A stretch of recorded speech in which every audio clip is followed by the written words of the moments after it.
Hey guys, what's up? It's the Merc here at Poolshed Games, and today I just want to talk about November, what we're going to be doing. I know if you guys watched our end of October video, we did mention that this month is going to be Firestorm Armada month. And what that means is we will be playing mostly this game right here, Firestorm Armada, the version 2.0 rules, which are the newest edition out right now currently. This is exciting for me because I love naval combat games, whether it's naval combat at sea or naval combat in space. I love the way they work. I love the way they play.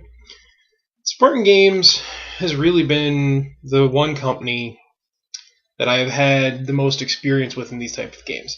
Now, like, one guy in our group, he had us play Victory at Sea a couple of times.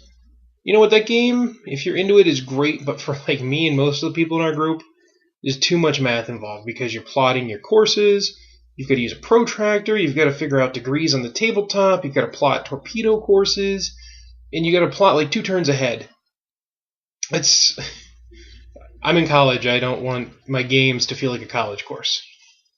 The other game that I played that was kind of, which is a space combat game, was Battlefleet Gothic. Funnily enough, we played Battlefleet Gothic around the same time we tried to get into Firestorm Armada, neither of which took off in the group originally. I don't know what it was about Battlefleet Gothic. There was just something about it. It might have been because during that time it was the point where I was starting to just fall out of GW, where I was just kind of getting bored with it. And because it was a game set in their universe, there wasn't a whole lot of pull there to keep me involved. And there was shed tons of different ship types that really didn't feel all that different, like, to me at least. And it was just like different types based on like era almost, or sector. And they could have just gotten the same effect by doing hardpoints and upgrades for ships. So, needless to say, Battlefleet Gothic didn't really do anything for me. Now, our first experience with Spartan Games was Uncharted Seas, and the Lich Lord and I loved that game. We still have all the fleets that we bought back in the day, hoping for it to come out again. So, naturally, when they initially talked about releasing Firestorm Armada, we were all for it. And that's where we made our first mistake. With Uncharted Seas, we had kind of bought every fleet. I mean, we have every fleet except I think the Sky Pirates. And we also upgraded all the fleets kind of at the same time. We would buy, like, as new things trickled out, we would buy the new things for them. So in that regard, our group, we had fleets for everybody in the group to play with, and the fleets were kind of keeping up with each other. Now, I will admit, towards the end, the Iron Mages and the Bone Griffins, the undead and like the steampunky evil dwarves, they kind of fell a little bit behind everybody else because at that point in time we just couldn't keep up with everything coming out. So then we got into Firestorm Armada, and we tried to do the same thing.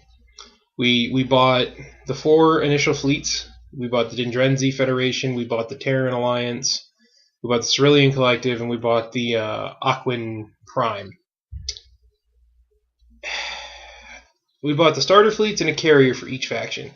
So, I mean, the nice thing is now we have all those really cool old Mark I models, which the Aquans have changed the most out of all of them, I have to say. They look completely different than the new models, especially their carrier. But in doing that, there were clear factions in the game that the Lich Lord and I each enjoyed playing over the others. And we just didn't want to spread the purchases out like we had before. And if we would have only bought fleets, bought upgrades to the fleets we liked, it wouldn't have been a fair playing field for everybody. Part of this was none of the rest of the group got into it with us. Probably because they were still into 40k at the time, and we were, as I said, moving away from that. So in that regard, we had to deal with that a little bit. But now we've decided to get back into it, and it seems like the rules have cleaned up a little bit. Like I said in the video at the end of last month, I'm going to be doing a video talking about the rules. I probably won't go in depth like we did with the new Dystopian Wars rulebook, just because this rulebook's been out for a while. I'm just going to talk about my impressions of it, what I like, what I think, things like that. And we're also going to be trying to figure out what fleets we like and we want to play.